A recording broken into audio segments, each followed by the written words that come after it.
नमस्कार, सुस्वागतम, वेलकम, अभिनंदन। मैं हूं आपके साथ आपकी अपनी होस्ट एंड दोस्त डॉक्टर वाई राखी। आपका स्वागत अभिनंदन करती हूं आपके, मेरे और माता रानी के इस खूबसूरत से प्यारे से यूट्यूब चैनल पर। सुबह की राम राम, ओए होए, कैसे हैं आप? आपका दिन शुभ और मंगलमय हो। परमपिता परमात्मा से कामना, चेहरे पर मुस्कुराहट रहे। लेकिन आप कभी किसी के चेहरे पर मुस्कुराहट लाए हैं? आपकी वजह से कभी कोई खुश हुआ है? अपने अंदर झांकिए और सोचिए। 2024 की लाख लाख बधाइयां आपको। Wish you very very happy new year. नव वर्ष शुरू हो चुके, काफी टाइम हो चुका है। मैं आपको अभी बधाई दे रही हूँ, क्योंकि देखिए जनवरी के मंथ में तो चलती है आपको बधाई देना। आज हम माघ के महीने की बात करेंगे।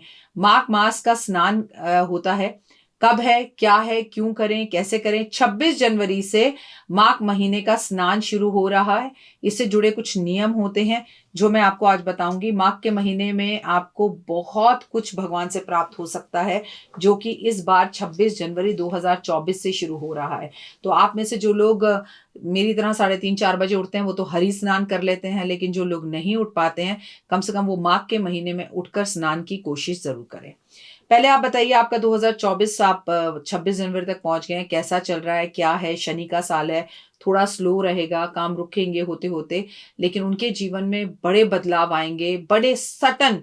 सोकर उठेंगे आप और उठेंगे, जब सोकर उठेंगे आप और उठेंगे, तो आपको ऐसा लगेगा कि आप तो हीरो बन गए हैं। सारी दुनिया सडनली आपको जान लेगी। कल तक आपको कोई पहचानता नहीं था और अब आपको सारी दुनिया पहचान लेगी। ऐसे वाले चमत्कार हम लोगों के जीवन में होते हुए इस वर्ष देखेंगे। और मैंने आपसे कहा था, सदी का कोई बड़ा हीरो या बड़ा नेता इस वर्ष हमें छोड़कर जरूर जाएगा। I am not talking about जनवरी का महीना। मैंने विक्रम संवत 2080 में आपसे भविष्यवाणी की थी, और जनवरी, फरवरी, मार्च भी हमारे विक्रम संवत में आता है। तो इस मंथ में, जनवरी, फरवरी, मार्च में ऐसी कोई अप्रिय न्यूज़ भी हमें सुनने के लिए मिल सकती है इस 3 महीने में। या हो सकता है जब ये वीडियो आप देख रहे हो उससे पहले ये न्यूज़ आपको मिल चुकी हो, क्योंकि मैं तो अपनी ये वीडियो 17 दिसंबर को आपके साथ शूट कर रही हूँ।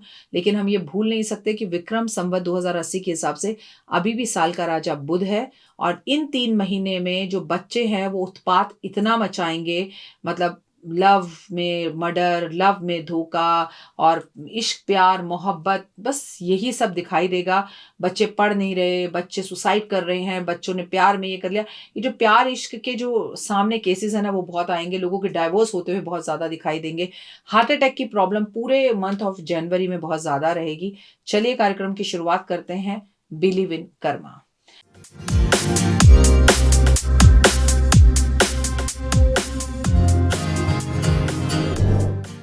लेकिन इसके बावजूद भी आपसे कहूंगी, अगर आपके कर्म अच्छे हैं तो चाहे जितना मर्जी होनी आपके जीवन में लिखी हो, उस होनी को टाल कर आप अपनी तकलीफों से ऊपर आएंगे और जीवन में सक्सेस पाएंगे। ये बात पक्की है।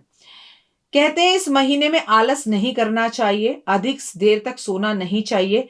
स्नान करने से सेहत से जुड़ी हुई काफी सारी समस्याएं दूर हो सकती हैं। सुबह सूर्योदय से पहले स्नान करना चाहिए। ऐसा माघ के महीने में नहीं है, आपको हर रोज करना चाहिए। आपके जीवन की 50% बीमारियां खत्म होनी शुरू हो जाएंगी अगर आप उठकर सूर्य के उठने का इंतजार करें और उससे बोले गुड मॉर्निंग सूर्य देवता। लेकिन जब सूर्य देवता आपके घर की खिड़की से, दरवाजे से आकर आपको कहे टक टक बेटा उठो मैं आ गया हूं, तो आप समझिए आप आलस और बीमारी में घिसे पड़े हैं। माँ के महीने में आपको तुलसी की पूजा जरूर करनी चाहिए, गीता का पाठ जरूर करना चाहिए। भगवान की असीम कृपा आप पर रहती है। माघ के महीने में शनि दोष से मुक्ति पाने के लिए आपको काले तिल, गुड़, राहु और केतु से जुड़े हुए चीजों का दान करना चाहिए, जैसे गर्म कपड़े, जैसे गर्म कंबल, ये दान करने चाहिए। माघ के महीने में स्नान करने से पाप मिट जाते हैं और पुण्य की प्राप्ति होती है। कल्पवास की शुरुआत इसी महीने से होती है। इस बार 7 जनवरी से लेकर कल्पवास शुरू हो रहा है। ये तो खैर माघ का महीना जो है वो इस बार 26 जनवरी से, लेकिन कल्पवास जो हो रहा है वो 7 जनवरी से 22 जनवरी तक के बीच में रहेगा। कहते हैं आपको तुलसी और शालिग्राम की पूजा इस महीने में करने से बहुत लाभ होता है। माघ के महीने में क्या करना चाहिए? माघ के महीने में पवित्र नदियों में, कुओं में, तालाबों में स्नान करना चाहिए। ये संभव ना हो सके तो घर में ही गंगाजल पानी में मिलाकर स्नान करें। माघ के महीने में रोज गीता का पाठ जरूर करना चाहिए, साथ में भगवान विष्णु का आशीर्वाद भी लेना चाहिए। सुख समृद्धि बढ़ती है। माघ के महीने में रोज भगवान विष्णु को तिल अर्पण करने चाहिए, सफेद तिल अर्पण करने चाहिए। और आपको काले तिल पानी में डाल के स्नान करना चाहिए। आपको सफेद और काले तिल मिलाकर पीपल के पेड़ पर भी अर्पण करने चाहिए, इससे सारे रोग और कष्ट दूर होते हैं। कहते हैं कि इस महीने में आपको तिल जरूर खाने चाहिए, तिल स्नान करना चाहिए, तिल का दान करना चाहिए, इससे आपका पुण्य बहुत बढ़ता है। माघ के महीने में रोज शाम को तुलसी जी पर दिया जरूर जलाएं। ऐसा करने से सकारात्मक ऊर्जा आपके घर में आती है, नकारात्मक ऊर्जा दूर होती है, आर्थिक स्थितियां काफी मजबूत होती हैं। माघ के महीने में दान करना चाहिए गर्म कंबल का, गर्म कपड़ों का। और माघ के महीने में क्या नहीं करना चाहिए? माघ के महीने में आपको नॉनवेज नहीं खाना चाहिए, प्याज लहसुन नहीं खाना चाहिए, मदिरा नहीं पीना चाहिए, आपको लड़ाई झगड़े नहीं करने चाहिए, झूठ नहीं बोलना चाहिए। इस महीने में आपको मूली का सेवन नहीं करना चाहिए। धर्मशास्त्र के अनुसार माघ के महीने में मूली का सेवन ना कर अगर आप मूली का मंदिर में दान करते हैं तो आपका राहु और केतु जैसा जो ग्रह है वो काफी अच्छा हो जाता है। माघ के इस महीने में आपको तीर्थ यात्राएं करनी चाहिए। माघ के इस महीने में आपको विष्णु सहस्त्र नाम का पाठ करना चाहिए। माघ के इस महीने में आपको शाम के टाइम तुलसी जी की आरती जरूर करनी चाहिए। माघ का ये महीना बेहद खास है और इस बात का याद आपको ध्यान रखना चाहिए कि माघ के इस महीने के अंदर अगर आप ओम नमो भगवते वासुदेवाय नमः का जाप तुलसी की माला पर करते हैं, कंठ में तुलसी पहनते हैं, माथे पर चंदन का तिलक लगाते हैं, तो ओए हुए बहुत ही लाभ होता है। माघ के महीने में आपको चावल का दान भी जरूर करना चाहिए। माघ के महीने में जरूरतमंद व्यक्तियों को कंबल दान करने से बेहतर कोई भी चीज नहीं है। आलस, त्याग, झूठ, निंदा, बुराई, कष्ट, तकलीफें, दूसरे का बुरा सोचने वाले का इस महीने में स्वयं ही अपना बुरा होने लगता है। जितनी ज्यादा आप तुलसी लोगों को गिफ्ट दे सकते हैं इस महीने में देनी चाहिए। जितनी ज्यादा तुलसी रोपण आप कर सकते हैं उतनी ज्यादा आपको तुलसी रोपण करना चाहिए। देखिए, हम जो चीज़ें सुनते हैं उसे फटाक से करना शुरू कर देते हैं, लेकिन अपने नेचर और बिहेवियर में, व्यवहार में बदलाव लेकर नहीं आते। आप यकीन मानिए, नेचर, बिहेवियर और व्यवहार में बदलाव लेकर आए तो आप लाइफ में सब कुछ प्राप्त कर सकते हैं।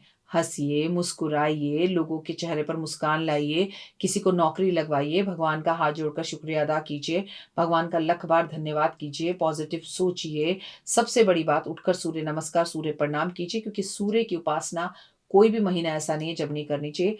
जब अभी पीछे खर का महीना गया, उस महीने में इनफैक्ट मैं आपके साथ जब 17 दिसंबर को ये शूट कर रही हूँ, तो 16 तारीख से 16 दिसंबर से खर का महीना शुरू हुआ है, कि जो कि अभी जो मैं शूट कर रही हूँ जिस महीनों में, तो वो चल रहा है। तो इसमें बड़ी नेगेटिव एनर्जीज फील होती हैं, लेकिन जो लोग सूर्य की पूजा करते हैं उन्हें लो फील नहीं होता, वो डिप्रेशन में नहीं जाते। अन्यथा सूर्य की प्रकाश और रोशनी, उसकी गर्माहट में थोड़ी कमी आने की वजह से इंसान अकेलापन फील करता है, घबराहट फील करता है, उसे गुस्सा और नेगेटिविटी फील होती है, और उसे लगता है जैसे उसका कहीं मन नहीं लग रहा, वो कहीं भाग जाए।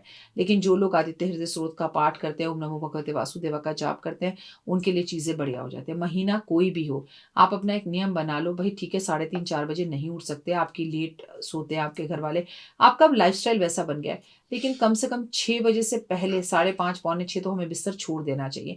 ये हमारा नैतिक कर्तव्य है। तब देखिए जीवन के अंदर कैसे बाहर आती है, लाइफ कितनी सुकून भरी हो जाती है। अब आप 9-9, 10-10 बजे सोकर उठो, फिर बिना नहाए धोए खाए पिए आप पहले खाना पीना शुरू कर दो, उसके बाद फिर आपको भगवान 11-12 बजे याद आए, तो दिमाग पर जोर लगाइएगा कि फिर भगवान को आप पहले याद क्यों आए। भगवान के पास भी जब टाइम होगा तब वो आपको याद कर लेगा। सोचिएगा और कमेंट्स में बताइएगा। फिलहाल दीजिए इजाजत। नमस्कार, जय माता दी।